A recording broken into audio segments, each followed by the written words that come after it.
జానపదాలకు care of address భూమని, అందులో సారంగ దర్య అంటే ఆ పాట వినని వాళ్ళు కానీ లేదా దానికి సంబంధించిన వివరాలు విశేషాలు కూడా మనకు తెలుసు. మరి జానపద ప్రస్థానం ఎట్లా ప్రారంభమైంది లేదా సారంగ దర్య పాటతో కూడా ప్రారంభించుకునే ప్రయత్నం చేద్దాం. మేడం చెప్పండి, చాలా పాటలు పేరు తెచ్చాయి జానపదాల్లో, అసలు ఎక్కడ మీ ప్రాపర్ ఎక్కడి నుంచి ప్రస్థానం స్టార్ట్ అయింది, సారంగ దర్య పాట గురించి కూడా తర్వాత చెప్పండి. మాది కేసముద్ర మండలం ఇంటికన్న గ్రామం, అమ్మ వాళ్ళ ఊరు. మా మెట్టనూరు మాత్రం హన్మకొండ జిల్లా ధర్మసాగర్ మండల్ జానకిపురం గ్రామం. నాకు చిన్నప్పటి నుండి పాటలు అంటే చాలా ఇష్టం. ఫోక్ సాంగ్స్ అంటే ఎక్కువ ఇష్టం. ఎక్కువగా నేను ఫోక్ సాంగ్ మాత్రమే పాడతాను. ఇప్పుడు నేను ఒక మంచి మూవీలో కూడా పాడుతున్నాను, కలిగినోరింటికి నన్నిచ్చినావు అన్న సాంగ్. ఏ సినిమా అండి అది? ఇప్పుడే రివీల్ చేయండి, బయటికి రాలేదు. మీకు నచ్చిన పాట, మీకు ఇష్టమైన పాట లేదా మీకు పేరు తెచ్చిన పాటతో స్టార్ట్ చేయండి. దాని కుడే భుజం మీద కడువా, దాని కుత్తె పురవికెలు మెరియా, అది రమ్మంటే రాదు రసెలియా, దాని పేరే సారంగ దర్యా, దాని పేరే సారంగ దర్యా. దాని ఎడమ భుజం మీద కడువా, దాని ఏజెంటు రవికెలు మెరియా, అది రమ్మంటే రాదు రసెలియా, దాని పేరే సారంగ దర్యా, దాని పేరే సారంగ దర్యా. దాని ఇంటి ముందటొక యాప, దాని యాపల నాదొక్క పాప, అది రమ్మంటే రాదు రసెలియా, దాని పేరే సారంగ దర్యా, దాని పేరే సారంగ దర్యా.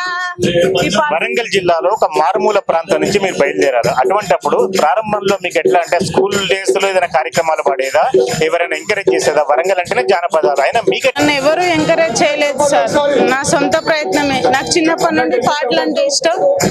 పాటలు పాడాలనే అవగాహనతో నేను ఫోక్ సాంగ్స్ నేర్చుకున్నాను. పల్లెల్లో పాడే పాటలను ఎక్కువగా వినేదాన్ని. దాన్ని నేను పాడాలి, పల్లె సాంగ్స్ అంటే నాకు ఇష్టం అని నేను రేలారేలకు వెళ్ళడం జరిగింది. అక్కడ నేను ఫస్ట్ విన్నర్ అయ్యాను. 1000 మందిలో నేను ఫస్ట్ సెలెక్ట్ అయ్యాను. అక్కడ నేను పాడిన పాట, మొదటి పాట కూడా సారంగ దర్య పాట. మళ్ళీ ఇంకొక పాటతో సెలెక్ట్ అయ్యాను.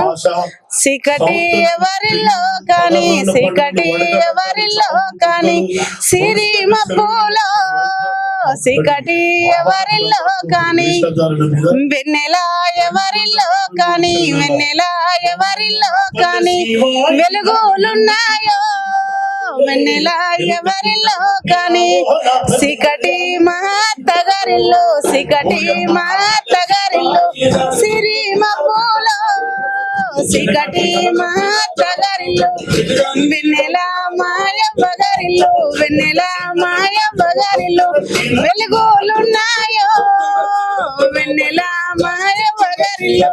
ఇట్లా పాడుకుంటూ పోతే చాలా పాటలు ఉంటాయి. ప్రకృతిని ఇంత గొప్పగా వర్ణించారు మీ పాటలో. ఆ రోజు రేలారేరియా దగ్గర నుంచి ఇప్పటి వరకు కూడా అంటే ఫోక్ సింగర్స్ లో పోటీ బాగా ఉంది. ఎట్లా పోటీ తట్టుకుంటున్నారు?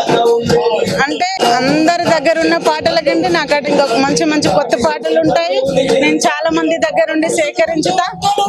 ఎప్పుడైనా ఏదైనా ఒక కొత్త పాట తీసుకురావడమే నా లక్ష్యం. కొత్త పాటను రాస్తాను, సెలెక్ట్ చేసుకుంటాను. పల్లె ఫోక్ పాటలు నేను ఎక్కువ ఇష్టపడతాను కాబట్టి నాకు కొత్తదనం దొరుకుతుంది. అందుకే నేను గెలవగలుగుతున్నా. రాయటంలో పాడటంలో ఇంత టాలెంట్ ఉన్న మీరు సారంగ దర్య వివాదం వచ్చినప్పుడు ఎట్లా ఫీల్ అయ్యారు? అంటే ఎంత టాలెంట్ ఉన్నా సార్, ఎవరి టాలెంట్ వాళ్ళది. నాకే టాలెంట్ అని కాదు, ఎవరి టాలెంట్ వాళ్ళది, ఎవరి ప్రత్యేకత వాళ్ళది. ఒక్కొక్కరు ఒక్కొక్క విధంగా రాసుకుంటారు, ఒక్కొక్కరు ఒక్కొక్క విధంగా రాసుకుంటారు. కానీ నాకు తెలిసిన విధంగా ఈ ప్రకృతిని వర్ణించుకొని, ఈ పల్లెల్లో ఉన్న కష్టాలను, సంతోషాలను వర్ణించుకొని, ఎందుకంటే నేను పల్లెల్లో ఉన్నది, పల్లె జీవితం ఎక్కువగా, ఆ పల్లె జీవితాలను వర్ణించి రాసుకుంటాను. ఆ పల్లెల్లో ఉన్న కష్టాలను వెలికి తీసుకొని ఒక పాట రూపంలో చేసి పాడతాను సార్. సినిమా విడుదల చాలా కాలం అయింది, అయినా మొత్తం మీద పాట వివాదం పూర్తిగా ముగిసినట్లేనా? సినిమాకు సంబంధించి ముగిసింది సార్ సినిమా. పాట వివాదం అంటూ ఏం లేదు. కాకపోతే నాతో పాడిస్తే బాగుండేదని నేను బాధపడ్డాను తప్ప నేను ఎవరితో వివాదం పెట్టుకోలేదు. మీకు పేరు వచ్చింది, రెమ్యునరేషన్ కూడా వచ్చింది, కానీ మీతో పాడడం జరగలేదా? నాకు రెమ్యునరేషన్ అనేది ఏం రాలేదు సార్. బయట ప్రచారం వచ్చింది, ప్రచారం వచ్చింది అంతే. రెమ్యునరేషన్ అని కాదు, కానీ నన్ను సంతృప్తి పరిచయం వల్ల అంతే. ఇప్పుడు మీరు రాబోయే అంటే మీరు ఇంకా పేరు వెల్లడి చేయని సినిమా కాకుండా ఇంకేమైనా సినిమాల అవకాశాలు వస్తున్నాయా? సరే, ఇప్పుడు రీసెంట్ గా కలిగినోరింటికి నన్నిచ్చినావన్న సాంగ్ సినిమాలో అవకాశం వచ్చింది సార్. ఇప్పుడు నేను పాడుతున్నాను. కలిగినోరింటికి నన్నిచ్చినావా, కంటి రెప్పల ఒడ్లు దంచుతున్నావా, కంటి రెప్పల కిలోల వడ్లు దంచుతున్నావా వడ్లు దంచిన పొట్టు శ్రీ పెంట పాలు ఆత్మగల్ల బిడ్డ అల్లుళ్ళ పాలు ఆత్మగల్ల బిడ్డ అల్లుళ్ళ పాలు కుంటి కూర తిన్న నాది పుట్టినిల్లు తవటి కుడుములు తిన్న తల్లి గారిల్లు తవటి కుడుములు తిన్న తల్లి గారిల్లు తిన్నది తినంది కన తల్లి కెరుక ఆర్షి కట్టము చెప్పే అత్తకే మెరుక ఆర్షి కట్టము చెప్పే అత్తకే మెరుక అమ్మ నన్ను గన్నావా అమ్ముకున్నావా అమ్మ నీలో గిల్లు చిన్నవైనాయా అమ్మ నీలో గిల్లు చిన్నవైనాయా ఆడల్లే గననాని అందేశ పడకు దూది పరుపులు నీకు కలిగి ఉన్నాయి దూది పరుపులు నీకు కలిగి ఉన్నాయి కొడుకుల్లే గననాని కొంత మురువాకు గోడ పొనుసులు నీకు పొంచి ఉన్నాయి గోడ పొనుసులు నీకు పొంచి ఉన్నాయి ఆడల్లే గన తల్లి నీళ్ళకెళ్ళింది అమావాస్య చీకటి ఆ బాయి మీద అమావాస్య చీకటి ఆ బాయి మీద కొడుకుల్లే గన తల్లి నీళ్ళకెళ్ళింది కోరి వెన్నెల గాసే కోనేరు మీద కోరి వెన్నెల గాసే కోనేరు మీద కోట్ల సిరిమంతమని ఎట్లా నమ్మితివే కోటి కష్టం నువ్వు ఎట్లా పెడితివే కోటి కష్టం నువ్వు ఎట్లా పెడితివే ఇది నా నిజ జీవితాన్ని ఉద్దేశించుకొని నేను రాసుకున్న పాట. ఈ పాట బాగుందని వాళ్ళకు నచ్చి మంచి సినిమా మంచి బడ్జెట్ తో తీస్తున్నారు. ఇప్పుడు ఒక 3 months లో వస్తది బయటికి.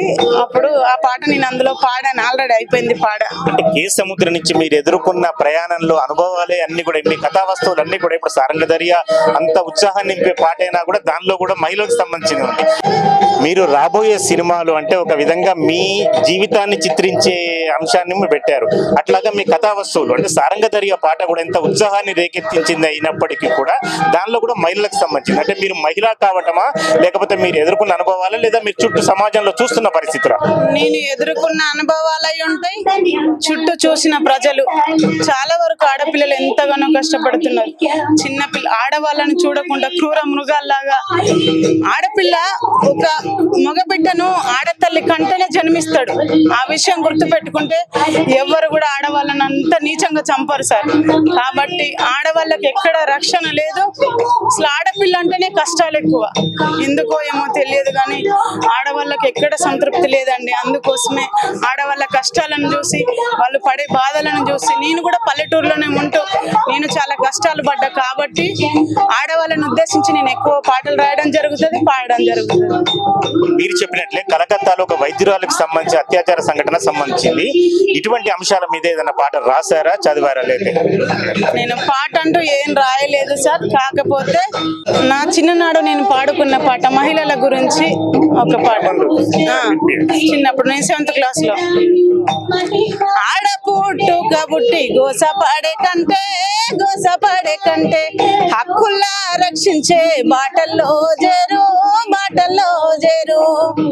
తెలంగాణలోలే బట్టలు దిగిన మిలమిల మెరిసేటి బొల్లు దోమిన అద్దములే ఇళ్ళకి లుడ్చి చక్కంగా చుక్కోలే ముగ్గులేసిన వంట వార్పు తీసి ఇంట్లో అందరికి మంచాల మీదికి కంచాల అందించి నూటొక్క పని చేసిన లెక్కకే రాదు ఈ సమేత్తు కూడా ఇలువలేదాయే తమ్ముని చదువుకి తలముంతాలమ్మి అప్పో చేసి చదువు చేపిస్తే ఆడపోరినయి పుట్టినందుకే బడికి పోయే భాగ్యం నోచుకోలేదు. చివరగా చెప్పండి, అంటే మహిళలకు సంబంధించింది కానీ లేదా సమాజానికి కానీ మీరు మహిళగా ఇన్ని దగ్గరుండి స్థితిగతులు చూస్తారు, మళ్ళీ అలాంటప్పుడు వాళ్ళకి సందేశం ఇస్తారా లేదా సజెషన్ ఇస్తారా చెప్పండి.